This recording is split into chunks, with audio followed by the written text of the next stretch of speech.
remember, it was 2006 when I first fell in love. There were violins all around and my heart would go on and on. I had a reason to jump out of bed every morning and go to school. Tung, tung, tung. The bell rang and we all packed our bags. I used to sit on the second last row while she sat on the first row. As she was the first one to move out of the class, I hurried to make my way to reach out to her. Taking quick long steps to cover the distance, I finally reached the parking lot where she was waiting for a friend to join in. I stepped forward, swallowed the saliva, and said, "Hi, can we speak for 2 minutes?" How many of you looked at me with surprise? Some of you might have laughed, while some would have empathized. Yes, I could not speak properly. I used to stammer. It was a nightmare for me to speak with anyone, but I wanted to be heard. I wanted to be accepted. But the fact was, I could not speak properly. You can guess what she would have said. I was heartbroken. I was dejected. Yes, I was rejected again. Ladies and gentlemen, I dreamt of being one in a million. Little did I realize that there were 70 million people across the world who stammer. That means 1 in every 100, and I was one of them. Yes, I was one of them who had a social disability which led to social exclusion. Were you ever socially excluded for being fat, or for being short in height, or because you wear glasses, or because you have a dark complexion? Were you ever socially excluded for not having a social status, or for not being able to speak in English, or for any other personal reason? Yes, the world excludes us because we are not one of them. We are not able as per them. Have you ever wondered how we can be able as per them? Well, if you do things as per them, then you are able. How many times have you tried to do something just to be socially acceptable? Wondering when? Let me remind you of some common instances. Some of us chose sciences in our school days because socially we would be perceived as the smarter beings than the ones from commerce or arts background. Many of us, almost 1.5 million every year in India, chose to study engineering because socially they were the accepted beings. Some of us married as per the recommendation of our uncle next door, and then even had kids as per another recommendation, this time from the aunt next door. Even I chose sciences. Even I chose engineering. It took time, but I realized that not all roads that show on your external GPS navigation system lead you to your destination. Sometimes it's your gut that knows the way. Yes, we all have that inner voice. Some ignore it, while some suppress it. You have to gather courage to listen and follow your voice. I started trusting my inner voice that acted as my compass. I no more listened blindly to anyone living next door. I dared to counter my conditioning and started listening to the person living indoor. So, how was I able to follow my voice? I had moved out of college and was interning with a software company. With every line of code that I used to write, I asked myself, why did I choose engineering? What am I doing with my life? Meanwhile, I got a chance to read about Ikigai, the Japanese secret to a fulfilled life. And I asked these questions to myself. I didn't know that my internal microphone was unmute and God was listening. It was a Friday evening when I first received an email with the subject line, Public Speaking Championship, applications invited. This email came from Toastmasters International Club. I dared to listen to my inner voice and decided to apply for the championship. So to qualify the first round, we had to send a write-up on any one of the 5 topics mentioned in the email. Topic number 1, no.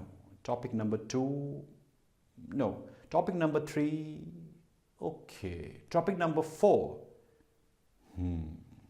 man is born free, but everywhere he's in chains. This was for me. I felt chained writing codes. I felt suffocated spending hours in the computer lab. Seize the moment. I could hear my inner voice again. I sat and started writing. For the first time, I enjoyed my time that I spent inside that lab. I vented out whatever I was feeling. I experienced the flow state. The next morning, I submitted my speech. And after a few days, the results were announced. I was shocked. My name was there in the list of shortlisted candidates, but I couldn't celebrate. Fear had took over my excitement, as now I had to deliver a 5-minute speech in front of the seasoned public speakers and an unknown audience. For someone like me, it was not just 5 minutes, but 300 seconds of public speaking. Yet again, I could hear all the voices from all those who had bullied me, who had laughed at me. I could visualize all those moments when I had goofed up while speaking. I had goosebumps, and even right now, I can feel that moment. I shared this with my friends, and they were excited. They backed me up and reinstilled faith in myself. I had 3 days to prepare, and I was having sleepless nights. I was coding and I was thinking, what if I go blank? What if anyone laughs at me? What if I get stuck? Yet again, what if? I dared to flip my mind and ask, what if I don't go blank? What if I make everyone laugh? What if I don't get stuck this time? I gathered courage and showed up for the championship. My friends had assured me that they would join in to support me. At least I would have few claps, I thought. I sat in the last row so that no one notices me. Contestant number 4, Divas Gupta. I walked up to the stage, and for the next 300 seconds, I was living my dream. Time stood still. I was in my flow state. None of the scary what-ifs popped up, and that day I spoke my heart out. I finished my speech and went back to my seat. As we listened to the remaining contestants, I somewhere knew that I have lost. Still, we all waited. My friends wanted to enjoy the complimentary high tea. It was time to hear the results. Second runner-up is... I felt like leaving that place. First runner-up is... Why am I still sitting here? I asked myself. The winner is Divas Gupta. I couldn't believe it. I was surprised. I got my first standing ovation. After the award ceremony got over, I came out from the hall and hurried to call up my dad. Dad, your son is a champion. He did not stammer today. This is just the beginning, my son. You must be proud of yourself. Tears rolled down from my eyes as I listened to him. I was beaming with confidence, the support from my friends, the belief of my parents, and this unexpected win had made me more confident to listen more of my inner voice. I looked back and said, thank God, she said no to me in school. Rejections are powerful.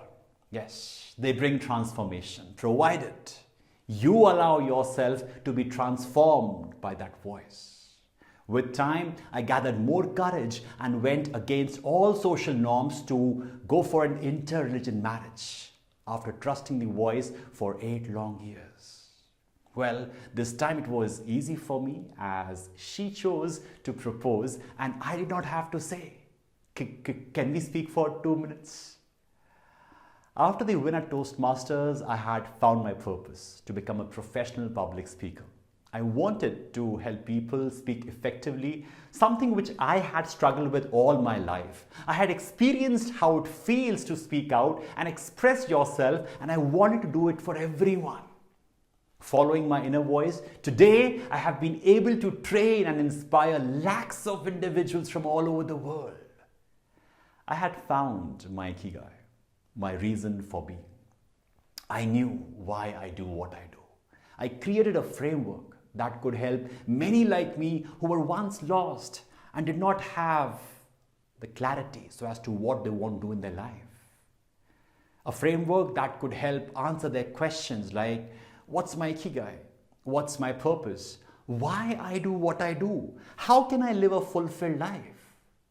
If you also want to get your answers, you may follow my rules framework that I have developed using my experience and research. Rules or C rules is to challenge rules. Rules which are your status quo that limit your potential. I know that this sounds rebellious, but we all would agree that we all had to follow status quo because either we had no choice or we had no courage to stand up for what we feel is right. So you may start with these 2 actionable steps. Number 1, start with developing courage. You need not leave your job to find your voice. Explore yourself by mindfully trying different things that would help you find what you really enjoy doing. For this, you can join a hobby club, online communities, attend a webinar, or even take professional help. This may require you to move out of your comfort zone. Dare to move out in pursuit of finding your flow state. Now, try out the easily available low-hanging fruits. For example, if your inner voice says that you can be a public speaker, then act as if you are a public speaker and host a party at home. Attend, entertain, and engage all the guests with your talk. You never know. That can be your first step towards a future TED Talk. Small wins would give you the courage. Step number 2, find your support system. Shuffle your inner circle and find your support system because you are aspiring to go against an outer circle that believes in status quo. So you would need people who can actually understand and support you. Let this dependable inner circle make you accountable to take action and religiously do what you have set out for. You see, in spite of insecurity, I dared to nominate myself for Toastmasters because somewhere I had the backing of my friends, my family, and my girlfriend, who is now my life partner. For my mentees, I'm always a part of their inner circle. One of my mentees, a senior leader with global experience of 2.5 decades, found her true calling and decided to follow her Ikigai. Beyond our professional commitment, I still hold her accountable, and even she shares her progress as she fills one color at a time, listening to her voice. I have plotted a graph for you to get more clarity about life. On the y-axis, we have listening to inner voice, and on the x-axis, we have time. Remember, man is born free. So that's where we all start our life, where we listen to our inner voice. As a child, we cry when we want, we laugh when we want. And then comes the roller coaster life impacted by parents, education, society, media, which brings us down the slope. By the time we try to listen to our inner voice, we get no response. Remember, man is born free, but everywhere he's in chains. You feel frustrated that in spite of matching with the given colors, following the status quo, you're not happy. And then you make a conscious call. And in pursuit of finding Ikigai, you try to find your higher self. You try to find your voice. Now, you may follow the rules framework to go from this bumpy state to the next state. As you change the state, you inch closer to your voice. I contested in Toastmasters, went for an interreligion marriage, helped thousands of individuals speak better and live a fulfilled life, thereby inching one step closer with every change of state. This was my graph. And now it's your turn to plot yours. You have two options. Either change your reality or change your dreams. Either change your dreams and settle for less, or change your reality and keep asking for more. You are not just made up of red and blue. There are infinite colors within you. Choice is yours. You want to stick with the status quo and limit yourself to the primary colors, or dare to listen to your inner voice and explore your color, which is neither reddish nor bluish, but uniquely you-ish. Find your Ikigai, find your color. Until then, stay awesome, stay productive.